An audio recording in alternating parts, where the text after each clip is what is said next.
ખેતીમાં મહેનત તો બધા કરે છે, પણ ઘણા પૈસા તો એ જ કમાય છે કે તે મગજ વાપરે છે.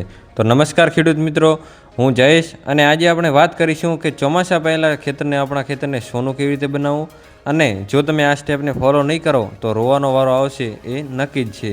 તો ચાલો શરૂ કરીએ. તો મિત્રો, આપણે પહેલી જ વાત કરી છે કે ઉનાળાની અંદર ઊંડી ખેડ. તો ઉનાળાની અંદર જ્યારે 40 ડિગ્રી સેલ્સિયસથી વધારે તાપમાન હોય છે ત્યારે જમીનને ખેડવી એ વૈજ્ઞાનિક રીતે અત્યંત ફાયદાકારક છે. જ્યારે કિરણો દ્વારા તેની અંદર જીવાતનું નિયંત્રણ થાય છે. કેવી રીતે થાય? તો જમીનની અંદર જે ઊંડા છુપાયેલા જે હાનિકારક જે જીવાતોના ઈંડા હોય છે, કોશેટો છે અને ફૂગના સ્પોર પણ જે હોય છે, તેને સૂર્યના પ્રચંડ તાપને કારણે તે બધા જ મરી જાય છે અને આને સોલરાઇઝેશન પરની પ્રક્રિયા કહેવામાં આવે છે. ત્યારબાદ મિત્રો, એ બીજી કઈ રીતે ફાયદો કરશે? તો ભૌતિક સુધારણા તે જે છે તમારી જમીનની, એની અંદર પણ ફાયદો કરતો હોય છે. તમે જ્યારે ઊંડી ખેડ કરો છો ત્યારે જમીનનું સખત પડ તૂટી જાય છે, જેનાથી જમીનની અંદર હવા અને પાણીની અવર જવર વધે છે, જેથી તમારા જે પાકને પણ તે ખૂબ ફાયદાકારક બને છે. ત્યારબાદ મિત્રો, તે નીંદણ મુક્તિ માટે પણ ખૂબ જ ફાયદાકારક છે ઊંડી ખેડ. બહુવર્ષીય નીંદણ જે છે તે દર વર્ષે કરતા હોય છે, એના મૂળ ઉપર આવતા હોય, એ બધા ઉપર આવે એના કારણે હુકાઈ જાય તડકાના કારણે, જેથી ચોમાસાની અંદર નીંદણનો ઉપદ્રવ જે રહેલો હોય છે તે ઓછો થઈ જાય છે.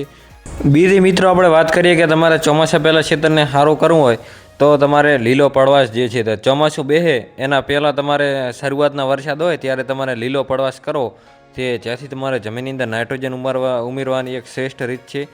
તેમાં તમારે પાકની પસંદગીમાં ઈકેડ છે, એટલે કે ઢેંચા અથવા તો કે શણ જેવા પાકો વાવવા જોઈએ. અને વૈજ્ઞાનિક પ્રકારની વાત કરીએ તો આ પાકો જ્યારે 45 થી 50 દિવસના થાય છે, જેની અંદર ફૂલ આવવાની શરૂઆત થાય ત્યારે તમારે તેને જમીનમાં ખેડીને દબાવી દેવાના, રોટાવેટર મારી દેવાનું.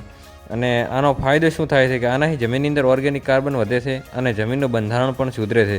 તો મિત્રો, એક લીલો પડવાશ જમીનને એટલો ફાયદો આપે છે કે જેટલો તમે ક્યારેય મોંઘા ખાતરો પણ વાપર્યા નહીં હોય. હવે ભાઈ, આપણે ત્રીજી વાત કરવી છે કે સેન્દ્રિય ખાતરોનો ઉપયોગ. તો રાસાયણિક ખાતરો નાખતા પહેલાં જમીનને જૈવિક રીતે મજબૂત બનાવવી જોઈએ. છાણિયું ખાતર જે છે તે સંપૂર્ણ રીતે કોવાયેલું હોય એવું છાણિયું ખાતર જમીનની અંદર ભેળવવું, જેથી તે જમીનની અંદર ફાયદાકારક બેક્ટેરિયાઓની સંખ્યા વધારે, જે જમીનને ભરભરી બનાવે. અને દિવાલોનો જે એરંડાનો ખોળ આવે છે, એ ખોળની વાત કરીએ કે જો તમે તેને જમીનની અંદર કોઈ ઉધઈની સમસ્યા હોય તો આ ખોળ તમારા માટે ઉત્તમ પરિણામ આપે છે અને જીવાત નિયંત્રણની અંદર પણ ખૂબ જ મદદરૂપ થાય છે.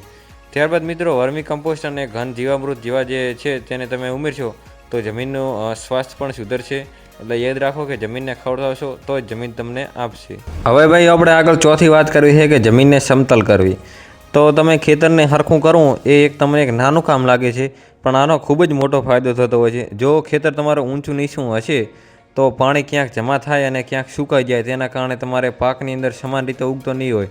તેથી તમારે લેસર લેવલિંગ અથવા તો સામાન્ય રીતે લેવલિંગથી પાણીનું સમાન વિતરણ થાય તેવી રીતે તમારે કરાવવું જોઈએ. 20 થી 30% પાણીની બચત થાય છે અને ખાતરનો ઉપયોગ પણ અસરકારક બને છે. અને આ એક વખત કરશો તો તમે વર્ષો સુધી તમને આની અંદર ફાયદો મળી રહેશે.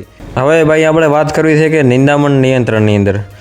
તો ઉનાળાની અંદર નિંદામણ દૂર કરવું એ ખૂબ જ જરૂરી છે મિત્રો, કારણ કે આ સમયની અંદર તડકો જે છે તે ખૂબ જ તીવ્ર હોય છે, જેના કારણે નીંદણના બીજ અને તેના મૂળ બધાથી સુકાઈ જતા હોય છે.